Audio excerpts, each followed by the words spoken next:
Hello friends, welcome to study group Pathshala. मैं अभिलाष और आज की जो क्लास है बहुत ही ज़्यादा इंपॉर्टेंट होगी।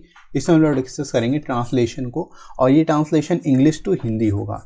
ठीक है, और इस सीरीज में ये एक्सरसाइज 3 होगी। इस पूरी कंप्लीट प्लेलिस्ट को आप वॉच कर लेना। डिस्क्रिप्शन में आपको लिंक मिल जाएगा, वहाँ से जाके आप इसकी कंप्लीट प्लेलिस्ट को वॉच कर सकते हो। और जितने भी इंपॉर्टेंट एक्सरसाइज है, चाहे वो हिंदी टू इंग्लिश हो या फिर इंग्लिश टू हिंदी हो, दोनों को ही हम लोग यहाँ पर कवर कर रहे हैं। तो आप इस सीरीज़ को देखिएगा। एसएससी जीएसटी पेपर 2 के लिए काफ़ी ज़्यादा इंपॉर्टेंट सीरीज़ होगी यार आप सभी के लिए।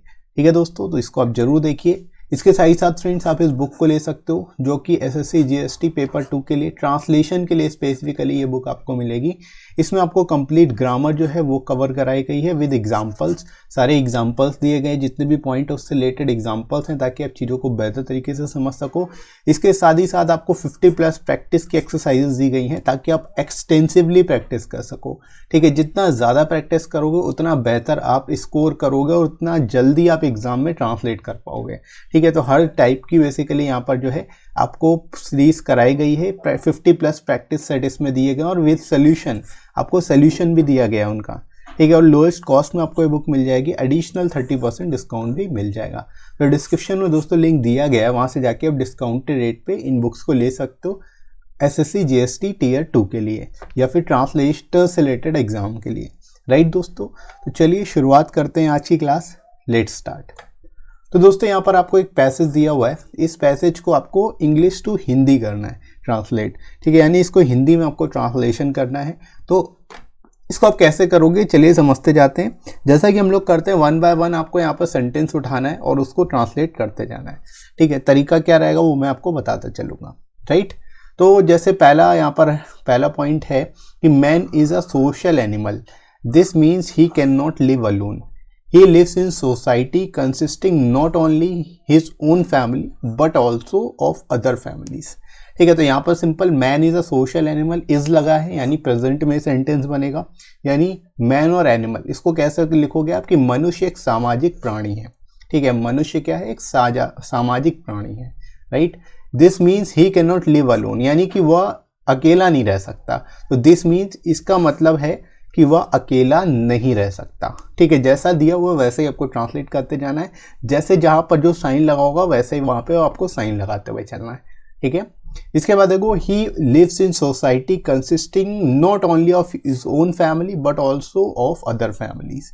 यानी कि वह समाज में रहता है। ठीक है, वो कहाँ पे रहता है, लिव्स इन सोसाइटी, समाज में रहता है, जिनमें ना केवल उसका परिवार, उसका अपना परिवार होता है, बल्कि दूसरे परिवार भी शामिल हैं। ठीक है, क्योंकि जो सोसाइटी होती है वो केवल ओन फैमिली से मिलके नहीं बनती, वो दूसरे लोगों की फैमिली से भी मिलके बनती। तो इस तरह से यहाँ पर आप ट्रांसलेट इसको कर सकते हो बेस्ट वे में, और वर्ड टू वर्ड आपको ट्रांसलेट करते जाना है सिंपल वे में। राइट, जस्ट ब्रेक करके जैसे जैसे आप यहाँ पर लाइन पढ़ते जाओगे आपको समझ में आता जाएगा। राइट दोस्तों, आगे बढ़ते हैं। आगे आपको दिया है, the peace and happiness of each individual depends to a great extent upon what he gets from other members of the society. Thus arises the duty of social service। ठीक है, यानी पीस एंड हैप्पीनेस, तो आप शुरुआत कैसे करोगे कि प्रत्येक व्यक्ति की शांति और प्रसन्नता अधिकतर इस बात पर निर्भर करती है। ठीक है, जैसे लिखा है ना, depends to a great extent upon, depend upon कहाँ पर निर्भर करती है कि उसे समाज के अन्य सदस्यों से क्या मिलता है। यानी जो अदर मेंबर्स हैं वो उसको कैसे हेल्प करते हैं, उसको कैसे सपोर्ट करते हैं, यहाँ पर ये बात हो रही है।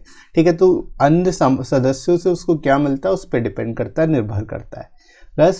दस arises the duty of social service. ठीक है, तो इस प्रकार 10 के लिए आप लिखोगे इस प्रकार समाज सेवा का कर्तव्य बनता है। यानी इस तरह समाज सेवा अराइज होती है, समाज सेवा का जो कर्तव्य है वो जन्म लेता है। ठीक है, तो इस तरह से यहाँ पर इस लाइन को आप ट्रांसलेट करोगे। इसके बाद देखो आगे बढ़ते हैं। The students have an important role to play in this respect। अब देखो स्टूडेंट्स का क्या रोल है, यहाँ पर इसको कन्वर्ट कैसे करोगे, हैव लगा हुआ है। ठीक है, तो इसको कैसे करना है समझना। इस संबंध में छात्रों की महत्वपूर्ण भूमिका है। ठीक है, छात्रों की भूमिका कैसी है, यहाँ पर महत्वपूर्ण है, इंपॉर्टेंट रोल प्ले करते हैं इस रेस्पेक्ट में वो। ठीक है, they have idealism and energy, इसको कैसे कन्वर्ट करोगे, उनके पास आदर्शवाद और ऊर्जा है। ठीक है, आइडियलिज्म का मतलब होता है आदर्शवाद, एनर्जी का मतलब ऊर्जा। तो मेन आपको वर्कअप भी आनी चाहिए, मेन टर्म्स भी पता होने चाहिए। Right, in India social service is a must for the students, यानी भारत में सोशल सर्विस मस्ट है स्टूडेंट्स के लिए। तो इसको कैसे कन्वर्ट करोगे कि भारत में छात्रों के लिए समाज सेवा अनिवार्य है। मस्ट का मतलब क्या है कि अनिवार्य है यहाँ पर, ठीक है। सोशल सर्विस जो है मस्ट है सभी स्टूडेंट के लिए, मतलब जरूरी है, इसको आप अनिवार्य भी लिख सकते हो, right. The common people here suffers from illiteracy, bad customs, ignorance of loss of health etcetera. अब यहाँ पर आप इसको कैसे ट्रांसलेट करोगे, जैसे यहाँ पर कॉमन लोगों की क्या समस्या है, illiteracy, bad custom, ignorance of law और हेल्थ से संबंधित। तो यहाँ पर लिख सकता हो यहाँ के आम लोग अशिक्षा, बुरे रीति रिवाजों, कानूनों की अनदेखी और स्वास्थ्य आदि समस्याओं से पीड़ित हैं, ठीक है। तो सफ़र का मतलब यहाँ पर पीड़ित, इस तरह से आप यहाँ पर इसको लिख सकते हो, ठीक है। तो ये लाइन भी आई होप आप समझ पाए होंगे बढ़िया तरीके से। इसके बाद देखो आगे बढ़ते हैं। Our students can do a lot to remove these ills by educating the people, ठीक है। यानी हमारे जो स्टूडेंट्स हैं वो काफ़ी कुछ कर सकते हैं इसके संबंध में, लोगों को एजुकेट करके, शिक्षा प्रदान करके। तो इसको कैसे कन्वर्ट करोगे कि हमारे छात्र लोगों को शिक्षित करके इन बुराइयों को दूर करने के लिए बहुत कुछ कर सकते हैं, ठीक है। तो जो बुराइयां हैं, जो सोशल इल्स हैं, उनको हटाया जा सकता है किसके द्वारा, छात्रों के द्वारा, right. They may also help in the construction of roads and clearing of ponds in their localities, ठीक है। वो किस काम में हेल्प कर सकते हैं, रोड को बनाने में और पॉन्ड्स वगैरह को सफाई में, ठीक है। तो इसको कैसे लिखोगे कि वे अपने क्षेत्र में सड़कों के निर्माण और तालाबों के निर्माण में भी मदद कर सकते हैं, ठीक है। तो इस तरह से यहाँ पर आप इसको जो है बता सकते हो, इस तरह से इसको आप यहाँ पर लिख सकते हो। इतनी बात आई होप आप लोग समझ गए होंगे। आगे बढ़ते हैं। In case of floods and such other calamities they should volunteer for social relief work, ठीक है। यहाँ पर आप लिख सकते हो बाढ़ और ऐसी अन्य आपदाओं के मामले में, ठीक है। जैसे कि यहाँ कहा रहा है इन केस ऑफ, तो इन केस ऑफ के मामले में इसके लिए आप लिखोगे, ठीक है। तो फ्लड और अदर क्लैमिटी, यानी जो आपदाएं हैं उनको क्लैमिटी बोलते हैं और जो फ्लड है उसको बोलते हैं हम लोग बाढ़। तो बाढ़ और ऐसी अन्य आपदाओं के मामले में उन्हें राहत कार्य के लिए स्वयं सेवक होना चाहिए, ठीक है। वॉलेंटियर होना चाहिए, वॉलेंटियर का मतलब स्वयं सेवक, ठीक है। तो इस तरह से इसको आप ट्रांसलेट करोगे।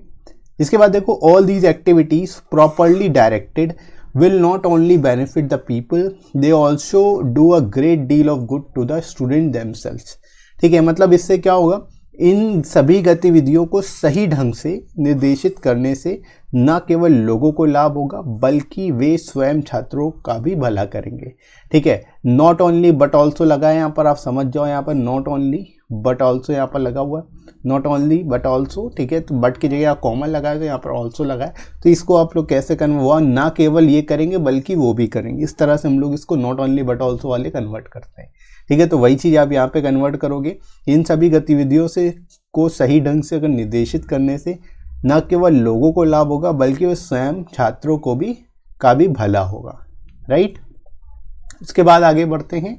दे will develop their spirit of service and power of organisation, widen their sympathy and thus enable them to become worthy members of the society, ठीक है। यानी कि वे क्या करेंगे, डेवलप करेंगे स्पिरिट ऑफ सर्विस। तो इसको कैसे लिखोगे कि उनमें सेवा की भावना और संगठन की शक्ति, यानी पावर ऑफ ऑर्गेनाइजेशन को क्या लिखोगे, संगठन की शक्ति का ये डेवलप करेंगे, यानी इनका विकास होगा, ठीक है। तो उनमें सेवा की भावना और संगठन की शक्ति का विकास होगा, ठीक है। वाइडन देयर सिंपैथी, तो उनकी सहानुभूति भी बढ़ेगी, ठीक है। सिंपैथी का मतलब होता है सहानुभूति, तो उनकी सहानुभूति भी बढ़ेगी। एंड दस इनेबल देम टू बिकम वर्दी मेंबर्स ऑफ द सोसाइटी, और इस तरह वे समाज के योग्य सदस्य बनने में सक्षम होंगे, ठीक है।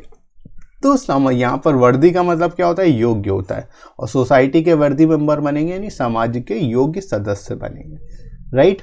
तो यहाँ तक आप लोग समझ पाए होंगे बढ़िया तरीके से, ठीक है। तो दोस्तों इस तरह से आप ट्रांसलेशन करोगे और आई होप आपको समझ में आया होगा कैसे आपको लॉन्ग सेंटेंसेस का ट्रांसलेशन करना है। और मैं यहाँ पर थोड़ा सा आपका लेवल बढ़ाऊंगा, यहाँ पर इस ईजी से लेकर के हार्डेस्ट लेवल तक आपको सारे तरह की ट्रांसलेशन करा दूंगा, ताकि आपको एग्जाम में कैसा भी ट्रांसलेशन करने को मिले आप ईजिली कर पाओ, राइट।